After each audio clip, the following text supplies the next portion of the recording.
Howdy y'all, and welcome to episode 25 of my Let's Plays series, and I am Ragaras. Today, I started on a new project for more power. Right now, I've got power distribution kind of split up all over the place. I've got, big steam boilers, or high pressure boilers in my main base, here at the farm. I was producing all the fuel here at the farm, which I still am. Moved that all around. So here's kind of the plan. What I want to do is centralize all my power production and fuel production here. Probably leave the biofuel boilers in place. I may move the fuel boiler at the main base just to move that off of that platform there. And my plan is to have probably 3, maybe 4 high pressure steam boilers in this area right here. So what I've done is I moved all the fuel production machinery from here and I relocated it over to this area. Made a great big tank for all the fuel. It's an 8,000 bucket tank with fuel. Now I did screw it. You'll see it's a little low because I did screw up and I broke one of the valves. And when I broke one of those valves, I lost some of the fuel because it was over 2 million, so I have to rebuild a little bit. So be real careful when you place those valves and you've got fuel in there. I didn't think it would do that considering it had other valves in there, but yeah, it did. I don't know why that happened, but so what happens? Oh, getting a little blinky blink there. That's weird. What happens right now is the bees are producing, and what I did to these bees is I hooked them all up with frames because this is draining pretty quick right now. What I did is I put 6 frame housings on each of these alvearies, and each of these alvearies are running my distilled bees, which produce pretty good. I probably will not need the frames once that tank is full and these things are on. I got a zombie somewhere in the wall. I hate those things. Shut up. So these are automatically filled right now by this little router system. I've got all these proven frames that I got from my Village Trader little thing over there. So what this does is this router pulls from this diamond chest and it then dumps into the second router here, which is set to insert, and it's got a machine filter on it to only go into the extra B alveary slot, which is these frames. These are the only thing on here that's extra B's, and we'll accept those. So that's where that's going. And then of course, as is pretty standard with the bees, we've got the apiary pipes on here. The bees are coming out and going right back in, and then of course the only thing these produce, or these particular types of bees produce, are the oily combs, and those then get shot over here to this chest. The first thing it goes to our centrifuge, which turns it into the oily propolis, and we have gates set up here that when its resources are at 25%, it's going to pull from this chest and put it in here. And when this one is set to space and inventory, which is typically once this gets low, it's going to pop it in there. The only real way I can speed this up any faster than what I'm doing right now, because this is handling pretty well, from what I can tell, 3 refineries with no problems. So I was thinking about adding maybe another squeezer on here, but I don't think it would do any good, just because it's putting out enough oil that these are all able to run. I haven't seen them, I haven't seen this pipe go empty. Or the only thing I think that I could do to make this any faster than it is right now is to add more refineries to this, which I don't think I'm going to do. I think this is pretty good for what we need. So what I do want to do is remove, like I said, I'm going to remove this tank over here. This was our original tank that we had all the fuel in. And I will probably place the first high pressure boiler there, and then the second one here, and as we need to, as we expand on that, we'll move it out into this area. So we're already making the steel up right now to get that produced. Is that not draining? No, it's just a glitch. So if we run back over, we'll see, like right now, I want to turn this on. I've been using a lot of gold, so we'll turn that on and build up some gold. We are building some steel up right now.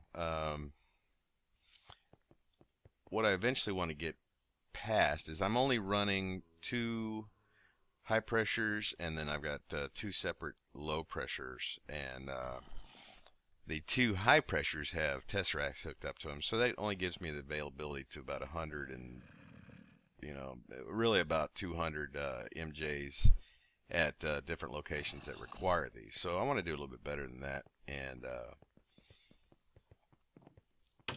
try to get all the MJ production in one location. So we're going to put it. Now here's the villager area where I'm getting all my proven frames. If you have not seen this in one of my previous videos, that villager up there is kind of stay put, and as long as this water is turned off, back here we have a dispenser with a button, and inside the dispenser is a water bucket. So when that's turned off, these villagers will continue breeding regardless of how many are in there. You can see the little hearts coming up right now. They're going to start breeding, and then you could just come up here and click the button, and that pulls one out. You can see if it has anything that you want or need. And if they don't, you can just put them out of their misery, tell bad trade that you're disappointed in them and that they failed you as a villager. Do I need any of that? No, I think I got a stack still. So this is pretty handy, especially for the proven frames. You can see it's pretty easy to get emeralds with this. I'm not going to worry about that right now.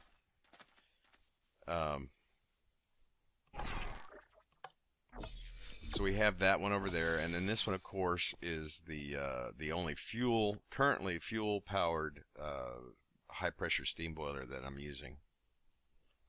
And I want to go to more of these, just for the simple fact that this fuel is so efficient. If you watch the little flame there, just how slowly it goes down on the fuel. So I think with the production that we have right now, with just a one refinery setup, this thing almost never touched our fuel production. We had a major surplus of oily combs. So I think with 3 of these or so, what we'll do is we'll start small. We'll start with 1 or 2, see what that does to us. We'll add 1 to start and leave this one in place and see how that affects the fuel level in there. And then we'll go up from there to continue that, keep adding to it until we're satisfied that we've reached our capacity. And another one out here. Do it like that. So I'm going to continue making some more steel. I've got quite a bit, but I want to make sure I have enough for making all the high pressure blocks and the industrial steam engines, so that we can burn and put out as much power as we want. I would like to get I would like to get an additional 3 of these, a total of 4 of these running off of that tank if I can. I don't know if the production will be fast enough, but like I said, we're going to add one at a time. So what I'll do is I'll be back when I get all the steel put together and I roll out all the pressure tanks, and I'm just going to make one for now, high pressure boiler, and we'll probably need to make, no, I've got 2 extra of those. Okay, so as soon as I get all that steel put together, we'll get on there. While I'm looking at the nuclear reactor, I had a laugh this morning. I was looking at Direwolf's latest video, and whew, deja vu. He's doing the same thing right here with the reactors. Slightly different. He was using clay golems, I think, and he did a full-size reactor that was doing some, some major, like over 2,000 EU a tick. EU something, big 6-chamber reactor. Now the one thing I did notice on his design, and I was talking about in my previous video, is he does not have a redundancy with his condensators. Like I was saying in my previous video, each one of these, what makes this a little bit safer, and I guess from looking at his also, I guess I really don't need this component heat vent. I could just put another overclocker in there, which may help out some. I thought, the way I had read it, I thought it needed these to pull the heat off that these collected, but apparently they will cool themselves when I went and looked back and looked at it. But what this system has that his does not have is he only has one of these per uranium cell. Now the reason I went with this one, and it makes it a little bit safer, is that this is a kind of a redundancy. When this one is pulled out, this one is still cooling that rod, or pulling the heat off of that rod. And same for each of these cells. There's a redundant condensator for each of the uranium cells. Of course, I'm not putting out 2,000 EU either, so. But if you're going to be playing around with that world, I know he says in his video, be very careful, and I agree. You can quickly hit your meltdown limit if one of these is out too long and you don't have any sort of system in place to shut a reactor down. All right, so I am going to put together a bunch of these boiler blocks, and probably about 8 to start. We'll put together about 8 of these industrial engines, and when we come back, we're going to go down there and hook that whole system up to accept fuel and start transmitting power. So until then, y'all take it easy. I'll be right back in just a minute. Okay, got everything put together for our first high pressure boiler. Made the liquid fuel firebox and the high pressure boiler, and I made 8 industrial steam engines. So I figured the first place we're going to go is I took this tank out right here. This is where our fuel tank was, and so we're going to go ahead and utilize this place, just so I am not up in the roof area, and then well, I guess it really won't matter. Do I want to put it down in the floor like that, or do I want it up? Let's try it up for now. This will be for our water back here. This is where we'll fuel that. Might as well put that in place now. So let's get our chalice out, and we will put that there and there. And our aqueous accumulator, we'll put it there. So it'll start getting some water in it. And we need to lay down our liquid fueled fireboxes. I love boilers. These are probably the best for me, power source in a game. I mean, if you can get them fueled decently and reliably, they're not bad. The only downside of these things is that they will explode if, for whatever reason, you run out of fuel and darn it, fuel and water, and don't adequately take care of it. Okay, let's turn this on. Up. Say if the boiler's hot and you run out of water on this thing. Okay, there's our high pressure boiler. So nothing in it yet. So let's go upstairs and get some pipes. The one thing I did the one thing I did forget was conduit and liquid ducts. So I still got that zombie around here. I'm gonna have to find him. I gotta figure out where he's spawning in at. Where's my liquid ducts? And might as well get the tesseracts.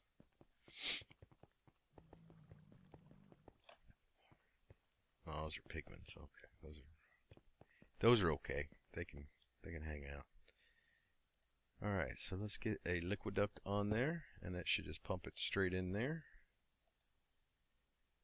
Okay, that'll take it a little bit.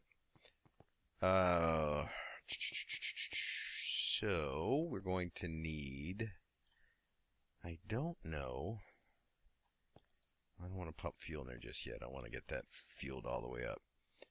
So what we will do is we'll go ahead and place our steam engines on here.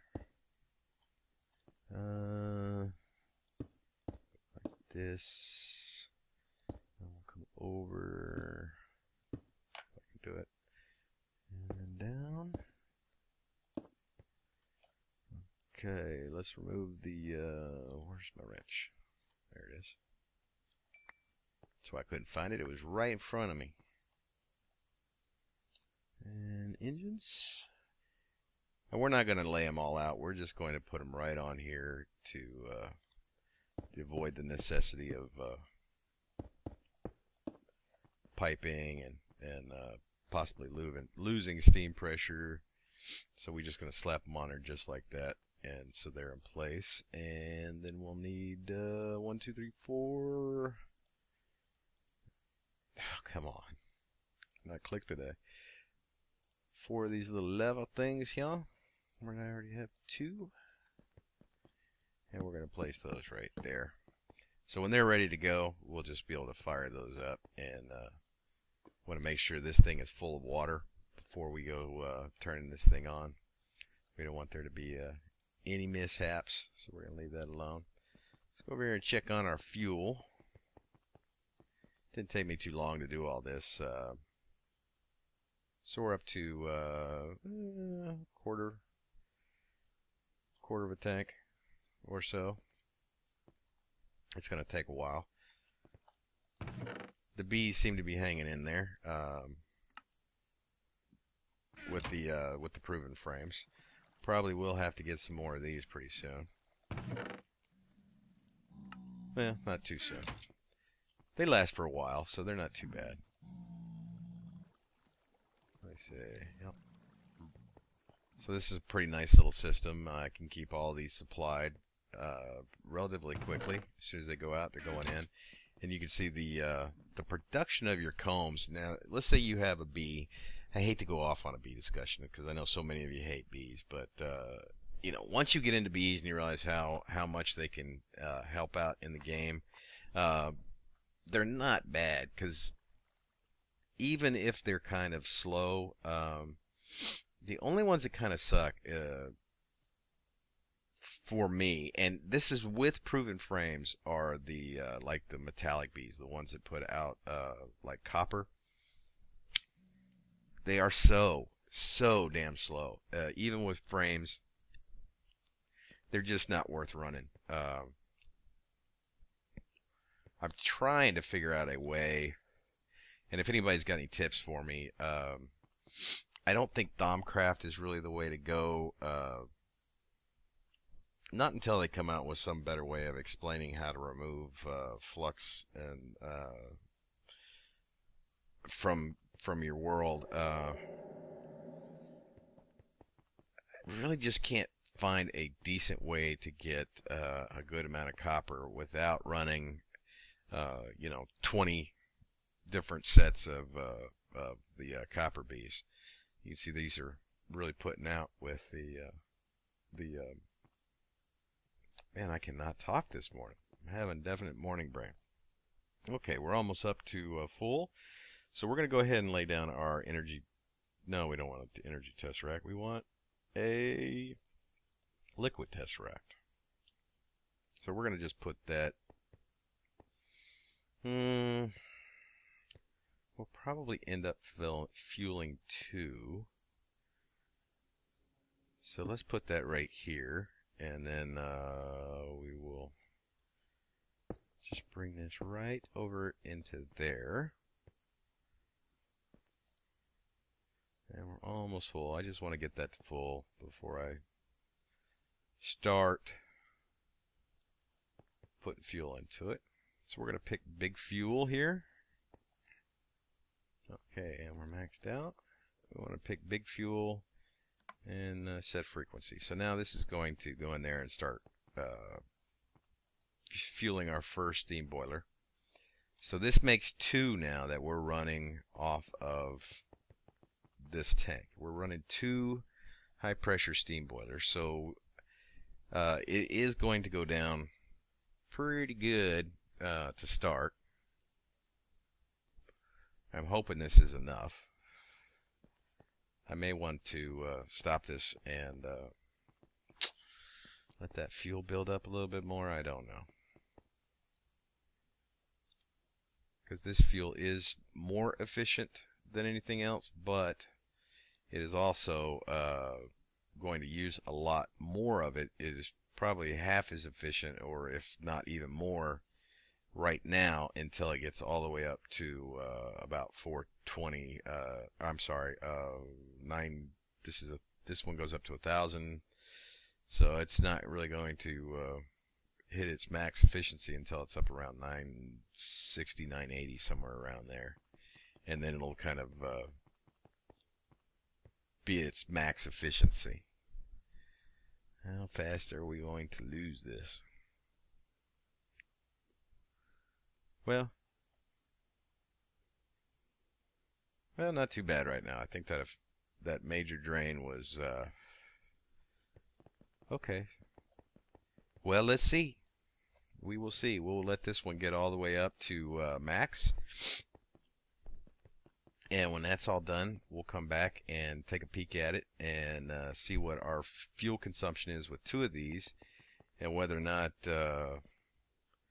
it will handle more than that. And if it looks like it's going to handle 2 with no problem, we'll go ahead and we'll make 1 more, and we'll put it about right here. Right there sounds good, and then we'll see what it does with that one. Hopefully we'll have a little bit more fuel by then. So we're going to give this just a tad more time. This episode will be out late today for sure, because I've got to sit here and let it do all this. So it looks like we're still gaining even with that boiler going. Now, of course, the first boiler, the one over in the main base, is already max efficiency. So this is the one that's going to be using our major fuel right now. This is the one that's going to go through the most fuel, because this is going to go down a lot quicker now until it hits its top temperature. So as soon as we get this all the way up to max, it'll take, even with this fuel, it's going to take a couple hours probably for it to get all the way up to its max heat. So I'm going to let it do that while I got to do some other stuff.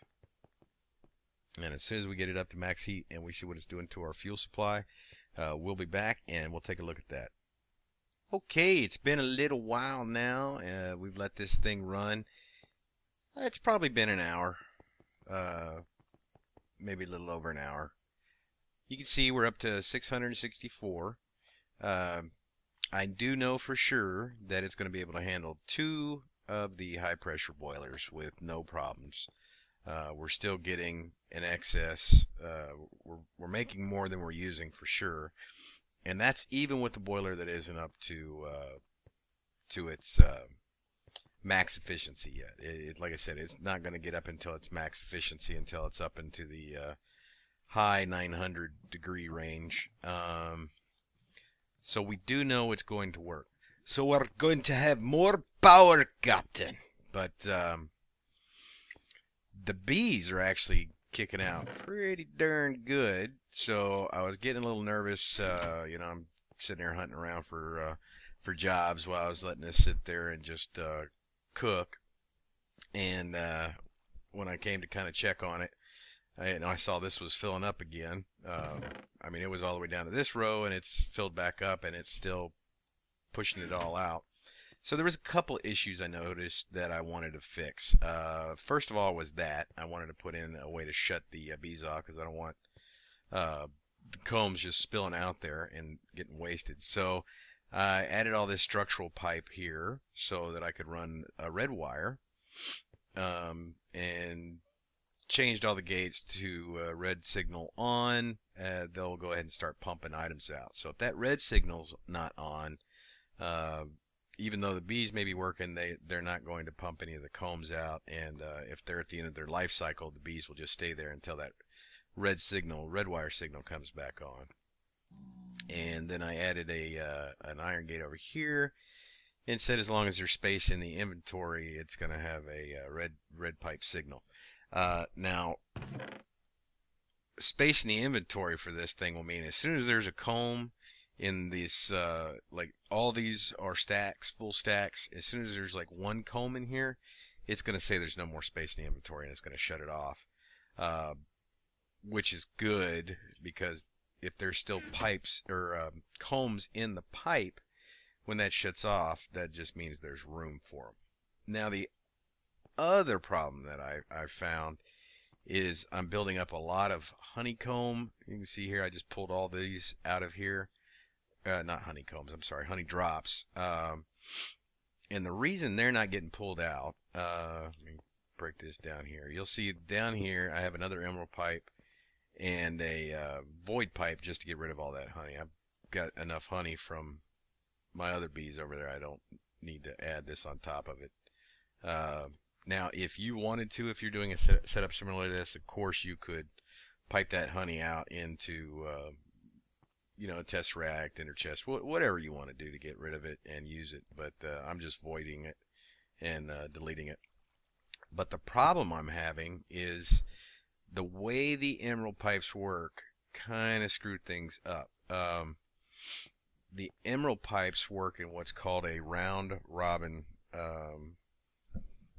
kind of fashion. So since this is only getting, I'm sorry, let me try to get my brain around that. This pipe is pulling out the oily propolis. If this is not gone, this will not be pulled out by the other emerald pipe.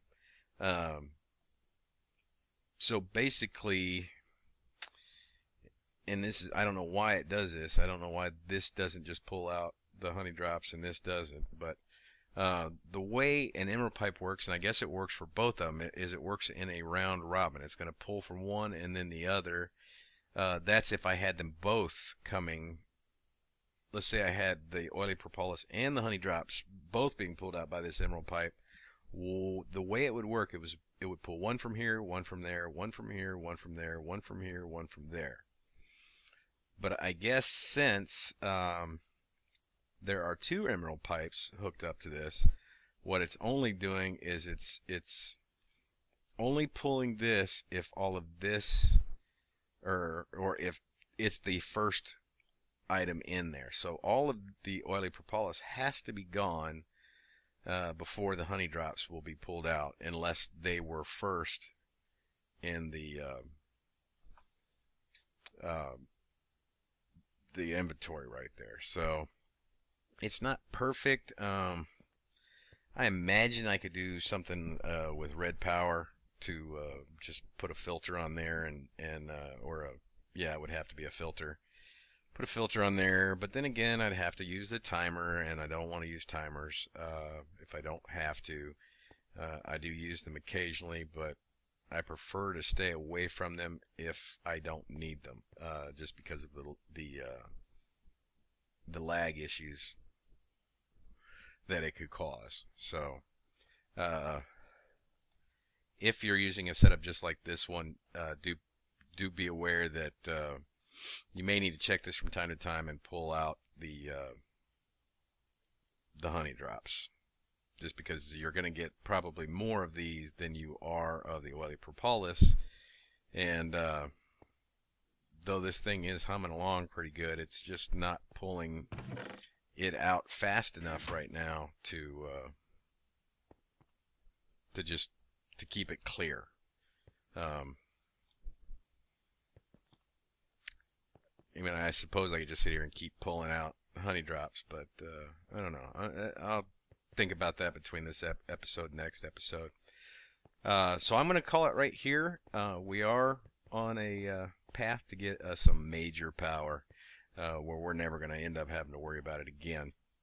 So we do have the first one up. I'm not going to move the one off the main base until this one is at max efficiency. Once this one is at max efficiency, once it hits 1,000 degrees, I will disassemble the one at the main base, move it over here, and it'll be in this area right here, and we'll work that one up to max efficiency before I put in the third. That I will probably do off camera, because we already know that that system right there will handle 2 of these high pressure boilers with, no trouble at all. No trouble at all. It's not even scaring me a little bit that it's going to start over draining me. So as soon as we have that second one up here and we put in that third one, that's when we'll start seeing whether or not we're going to still have a surplus or not. I have a feeling we will, because I mean, you can see it's really, it's cranking up. It's just it's steadily climbing, and it's climbing pretty fast with these 3 refineries right here. Well, I appreciate everybody coming by. I noticed on the last episode, I posted on the FTB Reddit, and we got a lot of new visitors. I hope you guys enjoyed the world here and what we're working on. Please, again, if you have any suggestions, comments, let me know. I try and get on there and answer all the comments that I do get. Not that I'm getting a ton currently, but I do try to take a look at them if it's something that requires a reply. But I was pleasantly surprised to see so many visitors to yesterday's video. Hopefully we can kind of keep that sort of traffic up. So until next time, don't forget to like and or subscribe, and I will see y'all later.